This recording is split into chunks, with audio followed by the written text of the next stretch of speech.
Винисиус Жуниор 17 матч қатарынан гол соға алмай келеді. Ал Килиан Мбаппе болса Криштиану Роналдудың рекордын жаңартты. Ламин Ямал Вильяреалға қарсы ойында ең үздік ойыншы атанды.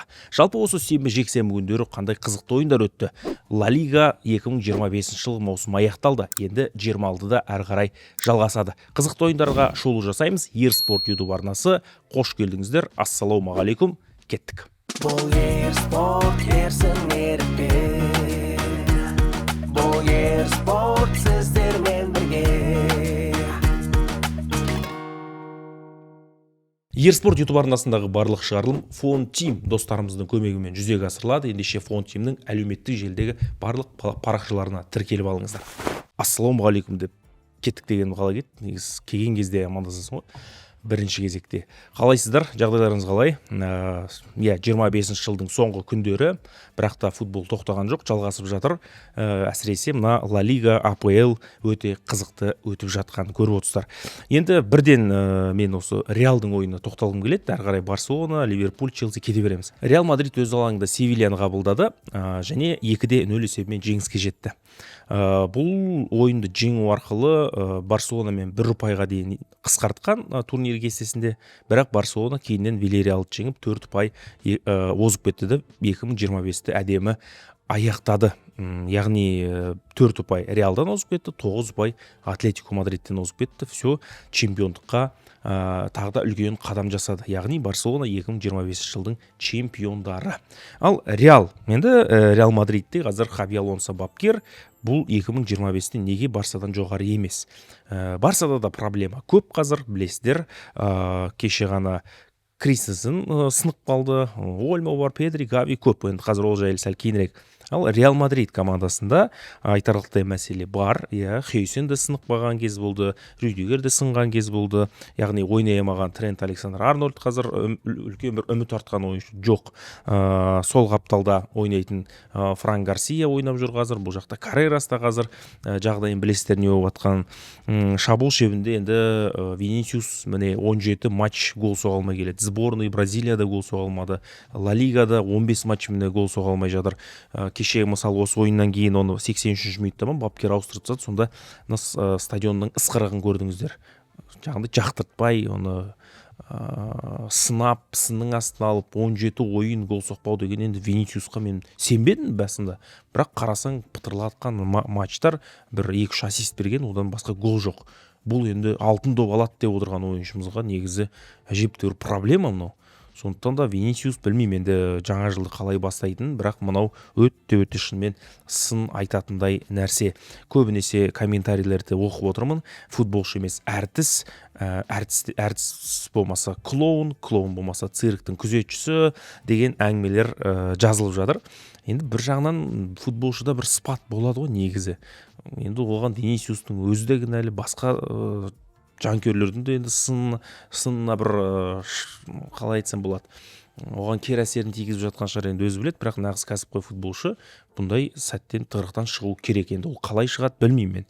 Жалпы маған бразилиялықтардың ойыны ұнайды, бірақ кейінгі мына Неймардан кейінгі поколение кішкене қиындау. Бұл жақта өз менталитет қиын ба, әлде сол карнавалдар әсер ете ма, мен түсінбеймін. Жалпы көп проблемалар бар. Жастарында әсіресе бір сәттік бір ләззат үшін ойнай ма, сонда қызық енді мінездері ауыр. Тек қана нормальсы Родриго шығар. Мына матчта айтпақшы Родриго 9-3 деген ұпай алған, ең жоғары ұпай. Бұл өте тамаша. Родригоның осы матчта ойыны жүрді негізі. Бірінші гол кезінде Беллингемге осы Родриго пас берді. Екінші гол Мбаппе соққан кезде Родриго оны шалып құлатты. Сөйтіп пенальти Килиан Мбаппе теуіп, ол Криштиану Роналдудың рекордын жаңартты. Яғни бір календарный жылда, бір күнтізбелік жылда 59 гол соққан 2013 жылы Роналду соның рекордын қайталады. Және голдан кейін ол Роналдудың стилінде сөй деп, мен жақсы айтамын негіз, сөй деп тойлады. Оған Роналду Инстаграмға сақ болған, оған Роналду комментарий жазып кеткен. Молодец деп бүйткенде, мынандай комментарий сосын бүйтіп алау қойған ғой. Оны өзі де айтты, мен бала кезімнен Реалды армандағам ойнауды, Реал менің сүйікті командам, туған күнімде ойнағым келген осындай маңызды ойында, және гол соғып рекорд қайталау ол үлкен мәртебе. Ал Роналдудың стилінде тойлағаным, оған деген құрметім, ол маған көп көмектесті, онымен ара-қатынасым жақсы, және мен осы қазір өте бақытты сәттемін деп жазып кетті. Қазақша осылай айтқан, ол ешқандай өзгеріс жоқ. Қазақша сөйлесе осылай айтатын еді. Сөйтіп Мбаппе көңіл күйін жақсартып алды жаңа жылдың алдында, және туған күнінде, басқасында шаруасы жоқ. Винисиуста ең басы өзі көңілі шат-шадыман. Мбаппенің негізі мына матчта ойыны жүрмеді. Түк ойнай алмады. Қаншама момент соға алмады, штангыға тиді, ударлары кәдімгідей әлсіз, жай бір андай бір шыбжыңдатып тебетіндер болды, бір жай ғана сығырайдып. Сондай болды. Сондай гол, сондай соққылар өте нашар ойын өткізді негізі Мбаппе. Қайта пенальти құтқарып қалды, бірақ пенальтиге дейін де, пенальтиден кейін де Мбаппе мынау Севильяның қақпашынан айласын асыра алмады. Оның үстіне бұл командада мынау бас бапкерді де бірінші тайм соңында қызыл қағаз беріп, орнынан ары қарай көтеріп тастады трибунаға. Ал Маркан болса ойынның 68-ші минутында қызыл қағаз алды. Беллингемге қарсы екінші рет ойын тәртібін бұзды. Төрешіні жек қойып жаздады. Мен тіпті бір сүйіп алама деп қорқып кеттім. Төрешімен бетпе-бет келген кезде ана түкірігі шашырап, кәдімгі жаман айтып тастады. Сөйтіп 10 ойыншымен қалды. 10 ойыншымен қалғанда әйтеуір мықты ойнады. Негізі Севилья бірінші тайм бойы мықты ойнады. Мен ойладым, сол Севилья ниче алып кете ма деп осы ойыннан. Өте қатты ойнады. Севилья көп момент болды, және бұл моменттер қай жақтан болды. Бұл Реалдың өзі қорғанысы, мынау Вальверде енді жаңағыдай Хаби Алонсо не жасайды, жаңағыдай ротациялар жасайды. Сол кезде Вальверде өте жақсы ойнайтын, әңгіме жоқ. Ол травмадан кейін енді Асенсио ойнап жатыр. Бұл Асенсио дегенің кәдігі бұл білмеймін, бір сәл түр қазаққа ұқсай ма кейде, Беркбол деген бір балдарға ұқсайтын сияқты осы Асенсио сондай түрі. Ойынына келсең, ол Беркбол емес. Ойыны Серікбол десең. Ойыны кәдімгі ірің болды мына ойында. Осы қапталдан қайта-қайта Алексис Санчес деген мен ойлағам, бұл немере сүйіп отқан шығар деп, сөйтсем 37 екен ғой, 88. 88-дер әлі футбол ойнап жүр. Нормально. Бізде ойнап жоқ 88-дермен. Жолдастық кездесу. Ойнап жүр. Санчес через себя теуіп бір дір еткізді. Осы Асенсионың қапталынан мынау Санчес өте көп шабуылдады. Бұл Асенсио дегенің болмайды. Бұны Элчеге ма, бір Лас Пальмасқа жіберу керек. Ұнамайды маған мына ойыншы. Ұнаса лайк басыңыз, ұнамаса дизлайк басыңыз. Мына сол жақтан Ромеро деген шабуылшы көп шабуылдады. Өйткені ол жақта Франк Гарсия деген ойнады. Өте нашар ойын. Франк Гарсия өзі, білмеймін, спортын дұрыс таппаған ба, бұл жігіт өзі неге андай бадминтон ба, бірдеңеге бару керек, падел деген спортқа бару керек пе, мен түсінбеймін. Франк Гарсияның ақымақ ойынын мен түсінбеймін. Оның шабуылда да мүмкіндігі болды, оны пайдаланамайды. Мен Франк Гарсия сияқты Реал Мадридте ойнамаймын, бірақ мен ол туралы айта аламын. Өйткені мен футболды көрем, және ұнамайтын нәрсені айтуға миым жетеді. Ол үшін мен футболшы болудың қажет жоқ. Футболшыны сынау үшін футболшы болудың қажет жоқ. Сондықтан да соқи айта беріңдер. Болады, Гарсия бір қазақша түсінбейді. Франк Гарсияның ойыны қатты ұнамады. Бұл ойында да өте нашар ойын көрсетіп отыр. Карьерасының кәдімгі жоқтығы білінді. Дин Хейсен қайта-қайта артын жауып, әйтеуір көмектесіп жүрді. Куртуа ода ташит етіп жүрді. Сөйтіп қос қаптал нашар болғаннан кейін қос қапталдан қанатын қос қапталмен Реал қаға алмады. Сөйтіп Севильяда да көп мүмкіндік болды, оны пайдалана алмады Севилья. Оның үстіне бір ойыншы азайып қалды. Сөйтіп бұл команда тіпті жағдай нашар болды. Севильяның бір ерекше атап өтетіні бұл Одесиос Влахадимос дейтін қақпашы мықты сейфтар жасап топты қайтарып, кәдімгі Реалдың біраз голдарын тойтарып тастады. Сөйтіп счет 2-0 болды. Жарайды, Реал бітті осымен. Бұл жерде енді Реалға екінші ретте пенальти бере жаздаған, бірақ бермеді. Ол жерде енді явно пенальти жоқ. Ан жерде енді Родригоға пенальти бар. Оған ешқандай әңгіме айтпаңыздар. Енді Реал келесі жылы Барсаны жете ме, жетпей ме, оны бір құдай біледі. Ендігі кезек Барселона командасына келейік. Барселонада Вильяреалды сырт алаңда 2-0 есебімен жеңді. Бұл матчтағы ең бір баса назар аударатын жағдай бұл Ламин Ямалға қарсы Вейганың ойын тәртібін бұзуы. Ламин Ямал жан дауыс шығып айғайлады. Ол допты қабылдаған кезде артынан келіп анау кірді ғой. Анау Вейга емес, анау қырықтық анау қырықтық деген неге білет жарсын әрең жігіттер. Ауылдың жігіттері білет. Қалан жігіттері мен білмеймін, айтамайым. Қырықтық деген ол Вейга деген қырықтық деген ол қойдың жүнін қырқатын андай қайшы. Кәдімгі қырқасын қойдың жүнін бүйтіп отырып. Сосын терісін кешіп жібересің де жерден топырақ алып себе саласың, дальше кетесің. Сөйтіп бірінші рет қырқсаң полубокс прическа болады. Оны 10 қой қырқығаннан кейін кәдімгі Криштиану Роналдудың прическасын жасап бересің оған. Шашты мына жерлерін кесіп, талай прическаны жасағанбыз. Талай қойлардың овалына қап өзімен кетсін. Кешіріңдер деген көрмейді екен ғой. Біраз марқұм несі сойылып кетті ғой олар. Жоқ қой, бала кезде. Сондай қырықты ғой, қырқатын. Ана Вейга деген сол. Дұрыс емес анау. Еркектікке жатпайды, анау теріс қарап тұр, артынан келіп кіреді, анау жан дауыс шығып айғайлайды да бүйтуші көтенінен қолмен бір құлап баратып ұрады ғой. Кет бар деген сияқты. Не істедің? Жындысың ба дегендей. Ямалда жаңағы ауырып кетті ана аяғы. Бүкіл Барселонаның фанаттары бүйтіп қалды, дірілдеп, қалшылдап, чотам деп. Өйткені қарам, Барселонада сол тренировкада Кристенсен 4 айға ма? Сезонның соңына дейін кетіп қалды. Кристенсен. Ольмоның жоқтығы қанша?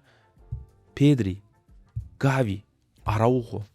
Исчез, пропал ғой, жоқ. Былай қарайым жоқ, ежектің астында жоқ, құлақпаған, түсікпаған жоқ, пропал, таппадық. Өйткені травма, жарақат. Сөйтіп жүрген Барселона ротация жасайды. Қандай ротация? Олар көптен бері негіз орамда шықпаған Де Йонг шығады алаңға. Мартин деген ойыншыны қорғау шығып жүр. Және Касадо күндені ауыстырып, Касадо да ортада жап-жақсы ойнады. Бұл матчта мен Ламин Ямалды көп сынайтын едім негізі. Бала, шала, белбос, анау мынау қызғымар. Бірақ мына ойында ол жақсы ойнады. 9 деген ұпай алды. Ең жоғары нәтиже. Керемет ойнады. Гол соққысы келіп жүрген соқты. 14 матчта Ла Лигада 7 гол, 7 пас. Ал бұл тақияға тар келе ме? Өте керемет. Ламин Ямал осы голды өзі аңсап жүрді да, соққысы келіп соқты. Жылды әдемі қорытындылады. Енді есігіретін шығар. Бұл деген негізі Ламин Ямал мен Килиан Мбаппенің бір-бірімен андай бәсекелесі болу керек қой негізі. Екеуі алтын допқа таласып, енді Криштиану мен Месси сияқты боламайды әрине. Бірақ соның ізімен жүру керек те екеуі негізі. Басқа жоқ қой бұлардың. Мбаппемен бәсекелесетін Ямалдан басқа ешкім жоқ. Ямалмен бәсекелесетін Мбаппемен басқа ешкім жоқ. Екеуін ұрып Реал мен Барсаның жаңағыдай несін текетіресін, Эль Классиконы, футболды осылай қызықтырақ ету керек. Бірақ Ямалдың қолы бос емес енді, өкінішке орай. Шәл енді неткен шығар. Қолы босаған шығар. Мына голдан кейін есін жиятын шығар. Мына голда Ламин өте маған ұнады ойыны. Ойқастады. Рафиня да бұл матчта керемет ойнады мысалы. Рафиня пенальтиден гол соқты. Пенальтиден гол, және осы Рафиня қарсы ойын тәртібі бұзылды. Және Рафиня пенальтиден кейін де гол соға жаздаған Перекланиға тиіп кетті. Өте мықты екен. Рафиня да өте жақсы ойнады. Мен бірақ Рафиняға бір таңғалатыным, мен Рафиня егер шашын жайып жерсе, өрмесе, мен аны танымай қалатын сияқтымын. Мына көз бүйтіп жүреді да, анау шашын босатқанда фоң дейтін сияқты бүйтіп. Көз домалақ болып кететін сияқты. Анау шаш деген мынадан тартып тастаған шартарап деген прическа қошым. 4-5 жол кетеді былай. Оны өрет, анау нерв ауырады ғой, басың ауырып кетеді ғой. Мен мына шашты алу керек, мына шашты көтеріп жүргенге баста ауырады неге. Ананы өргізіп бір қылтанақ шаш шығып тұрмайды ғой былай.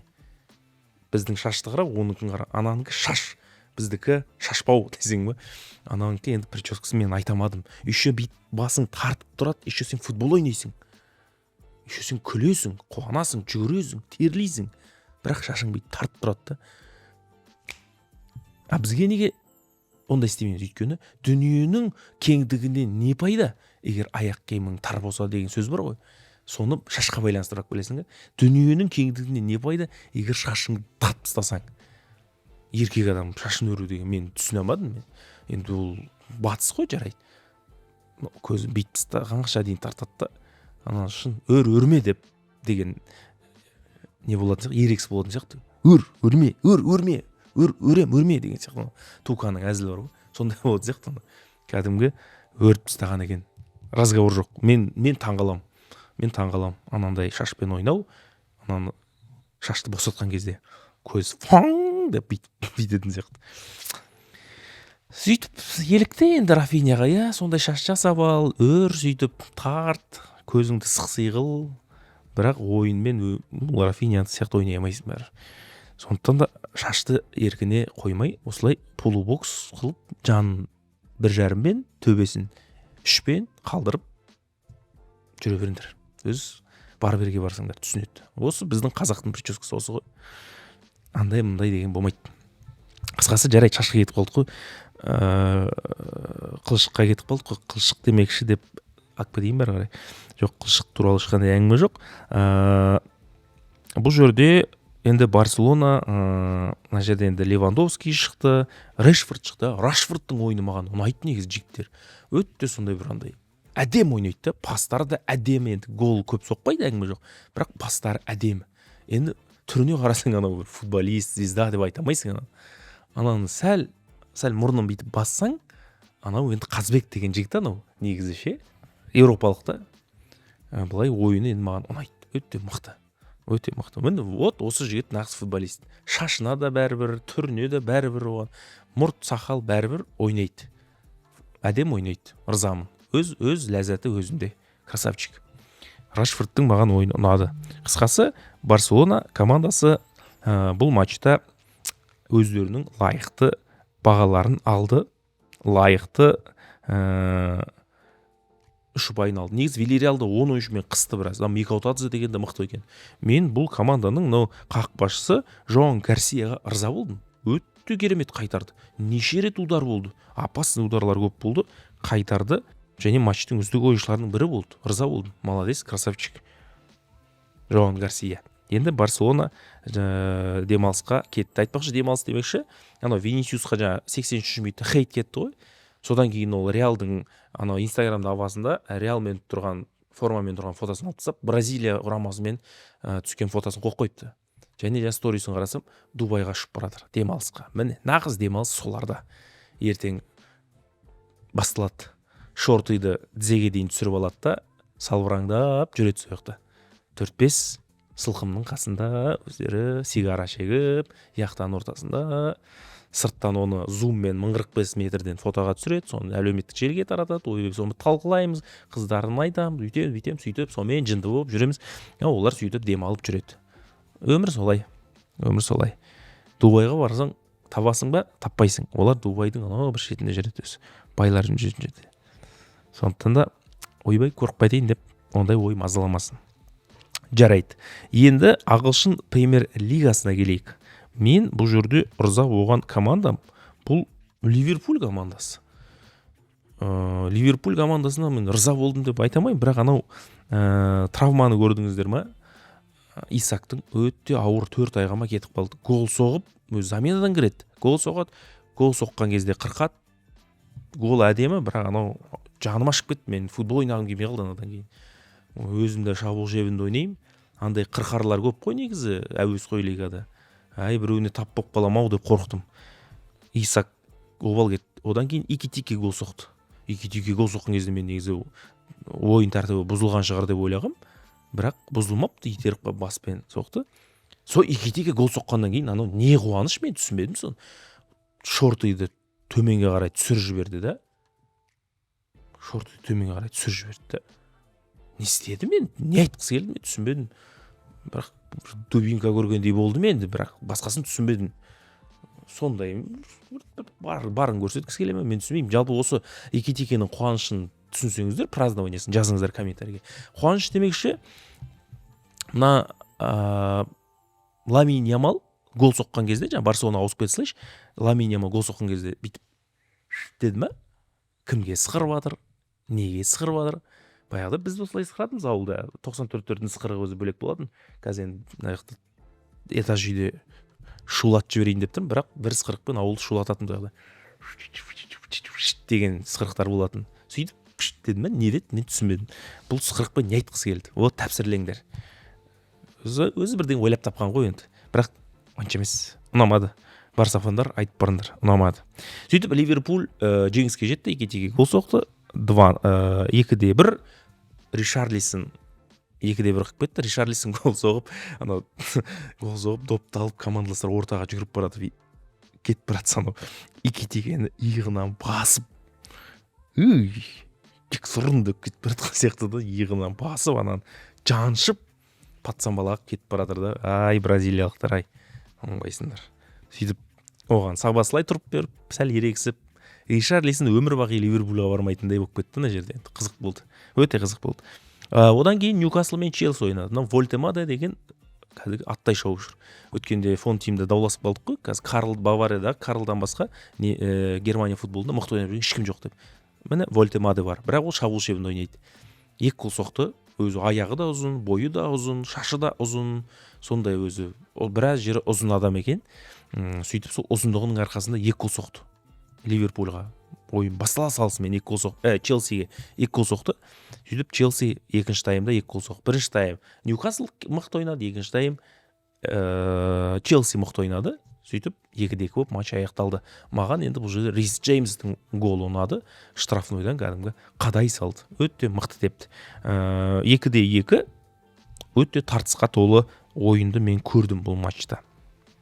Манчестер Сити Вест Хэм бұл матч туралы ештеңе айтпаймын, өйткені Вест Хэм деген әлде қашан өзінің тіршілігін тоқтатқан команда, сондықтан да бұл команда жайлы сіздің де уақытыңызды алмаймын, өзімнің де уақытымды алмаймын. Арсенал 1-0 жеңді, Дюкериш пенальтиден гол соғып бүйтіп істеді, бірақ ол түбінде кетеді Арсеналдан. Менің пайымым осы. Келіспесеңіз комментарий жазыңыз, кімдер келіспейді екен, солармен сөйлесейік жеке. Астон Вилла Ман Юнайтедті көрдім мен бұл ойында. Мына жерде Морган Роджерс деген жігіт кәдімгі Ғалымжан Кенжебек болды ғой. Лихтенштейнге гол соққандай.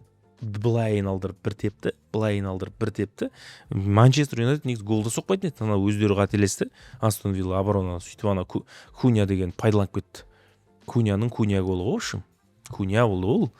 Сөйтіп 2-1 Астон Вилла жеңді. Манчестер Юнайтед енді білмеймін, маған ұнайды бұл команда ше негізі. Өйткені Криштиану Роналду ойнаған бұл командада. Сол үшін мен қатты құрметтеймін бұл команданы. Сол үшін ғана ма? Иә, сол үшін ғана. Сондай комментарийге сразу жауап берейін. Сәл нервный болып кеткен қазір, жылдың соңы. Қарыз көп десең бе. Юнайтед 7-ші орында, Астон Вилла 3-ші орында. Ешқандай разговор жоқ бұл жерде. Бұл сенсация емес. Бұл пенсация. Басқа матчтар жайлы Италияға вообще жолағым келмейді. Өйткені Аталанта мысалы Дженуаны ұтамай жатыр қазір, қызыл қағазы бар Дженуада. Ювентус Романы жеңді, өте қызық ойын болды осы матч. Маған осы ойын қатты ұнады. Негізі Рома теңестіреді деп ойлаған, бірақ Консейсаудың голы, Әпендінің голы Ювентусқа жеңіс сыйлады. Басқа бір айтарлықтай мен бұл аптада матч көрген жоқпын. Сол Реал мен Барсаның ойынын қатты көремін ғой негізі. АПЛ'ды енді ойын көрмеген ұят болады. Бүкіл ойынды көруі тиіссің. Сөйтіп жылдың соңы Ла Лига бітті. Ары қарай енді тағы қалған құтқан матчтарды көреміз. Менің пікіріме байланысты комментарийге өз ойларыңызды жазыңыз. Винисиус неге 17 матч гол соқпай жүр? Ламин Ямал, Мбаппе екеуі Роналду мен Мессидің киносын жалғастыра ала ма? Ары қарай тағы не қызық тақырып бар бұл жерде? Мбаппе Криштиану Роналду сияқты бола ала ма, бола алмай ма? Барселона чемпион бола ма? Осы сұрақтарға жауабын біліп тұрсаңыз жазыңыз. Бізде білетіндер көп негіз. Ерспорт YouTube арнасына тіркеліңіз. Жаңа жылға дейін бір 30 мың бола қоям ба деп едім. Тіркелмейсіздер. Көресіздер, бірақ подписаться баспайсыздар. Жарайды. Келесі жылы жетерміз. Бірақ басып достарыңызға жіберіп қойыңыздар. Үлкен бір қолдау болар еді мен үшін. Сіздерге үлкен рахмет. Келесі кездескенше ауырмаңыз, сырқамаңыз. Жаңа жылға дейін әлі 3-4 шығарылым болады. Мен бір шығарылымды Криштиану Роналдудың соңғы суретіне арнағым келеді. 40 жасындағы өзінің телосложениесі. Қалай дайындалады, қалай су ішеді, қалай ұйықтайды, барлығын зерттеп көрмекпін. Үлкен рахмет, Ерспорт YouTube арнасы. Мен Ерсін Ерік. Келесі кездескенше қайырлы түн, қайырлы кеш, қайырлы таң, аман сау болыңыздар. Бұл Ерспорт, Ерсін Ерік.